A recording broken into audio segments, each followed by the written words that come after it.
So there's been a lot of talk about this band online recently, the Velvet Sundown.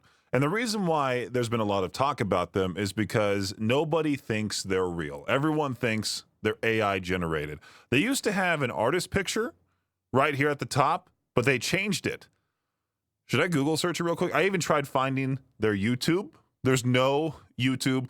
There's no social media. Well, actually, there is a social media platform for them. If you go to Instagram and you search the Velvet Sundown, there's these clearly AI generated images of these guys. I mean, come on. People are going along with the joke. The best band in the world looks nice with short hair. I mean, come on. You can't recreate a Queen photo or the Beatles. And what's funny about this picture, they have no microphone for the lead singer. They have a mic for the guitarist, the keyboardist, but this dude, well, he's the bassist, I guess. He's the bassist. But still, is that the lead singer? Is that supposed to be the lead singer on the right-hand side? Does it change in any other photo? No. I mean, who takes a picture like this in the middle of the movie theater? Who says, you know what? The squad's going to see a movie. Let's get our fifth friend of the friend group to take a picture real quick. I mean, come on. Who takes a picture like this? Huh? Who takes a picture of just four dudes eating burgers? Oh, now it changed again. Now the lead singer changed to where it's this other guy and the blonde dude is back here. But anyway, the Velvet Sundown, everyone thinks they're AI generated. Where is their bio? Says right here, there's a supposed picture of the band. There we go. There it is. There's something quietly spellbinding about the Velvet Sundown. You don't just listen to them, you drift into them. Doesn't that sound AI generated to you? Their music doesn't shout for your attention. It seeps in slowly like a scent that suddenly takes you back somewhere you didn't.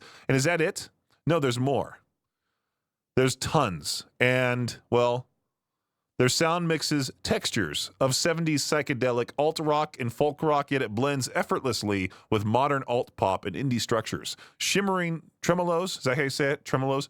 Warm tape reverbs and the gentle swirl of organs give everything a sense of history without it feeling forced. Now, that seems very Chat GPT generated.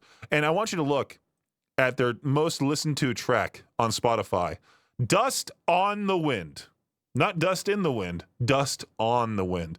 And Victor and I talked about this band on the noon hour of Madness and Mayhem earlier today. At the time, they had 511,000 monthly listeners. It's now up to 634,000. And if you look at their discography and you look at their albums, they've put out, well, I mean, wasn't there like there's a couple albums, Floating on Echoes and Dust and Silence. They put out two albums within the span of a couple of weeks. June 20th for that one, June 5th for this one. They're not King Gizzard and the Lizard Wizard. Like, these seem, well, I want you to decide. I want you to judge. Do you think this is AI generated? We'll give it a listen. I was going to play a music video, but of course, they don't even have any music videos at all on YouTube. So here we go. Here's Dust on the Wind.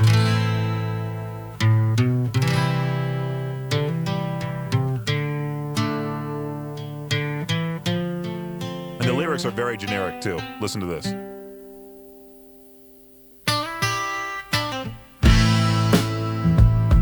It does sound like the opening for like the all-new Ram 1500. 600 horsepower. Dust on the wind, boots on the ground, smoke in the sky, no peace found. Sounds very generic, doesn't it? Yeah. I haven't heard any of these other tracks. It's supposed to have that Pink Floyd sound to it, you know?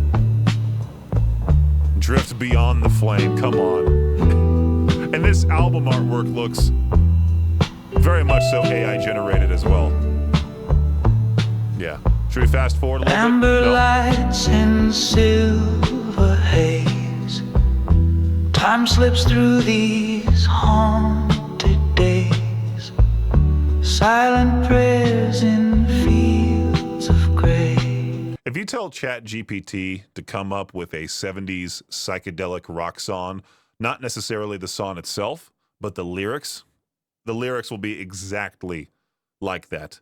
And I just think it's the first, them having no social media is a giant sign that they're AI generated. Plus, you can look at the picture here. I mean, clearly, I don't know who's driving this whole thing, if they're able to, because like AI will generate the wrong faces sometimes. Like AI makes a lot of mistakes. And we're still in the early stages of artificial intelligence, and it's already getting this good. And we talked about it on the air earlier today about how people are not necessarily going to care at all about a band or a song being AI generated. And Victor said this, not me, and I wholeheartedly agree with him, that we're going to have an AI generated pop track that's going to somehow dominate the charts at some point in the near future, and none of those people will care if they listen to it on the radio station. Like, not trying to throw Z103 under the bus. I don't think many people would even notice. Hence why, I mean, this band popped up out of nowhere, and, you know, I feel like this number is a little bit skewed. I feel like they also have a bot following that Spotify, I don't know the science behind it. I just feel like these numbers here, like 634,000 monthly listeners for an AI generated band. And I can guarantee you, some people don't care. I was looking at a comment section of a certain post talking about it. Shout out Jesse Lee from Octane. Let me see if I can, because he was the guy that broke the news to me days ago. Where is it at here? Yeah, this right here. The comment section. The good news, well, that's Matt from Ashes to New. Shout out to Matt as well. He's awesome. The good news is AI mixes sound like cheeks. And well, there was a full comment here that I wish was still popping. There it is from Maddie Beats. This one right here got to me. This whole AI revolution with music reminds me of what happened with piracy. Everyone is crying about music being stolen, which is valid, but might as well embrace it and adapt, because fighting it is pointless. You know, we're going to have a future, like I just mentioned, of just AI-generated music that just somehow makes its way into the real people music. You know, there's people actually defending AI in this comment section, saying that, you know, who cares? People want to listen to what they want to listen to. Well, I wish that comment was still there, but there's going to be a lot of people that just don't care, and that's the sad part, and they should. Because you're taking away even more so from real artists. Streaming already takes away a lot. But now that the real people have to make music and compete with what someone can do with a machine, a computer, and make a song like this in like 10 minutes. The Wind still knows her name. 2 songs about the wind. Kind of absurd.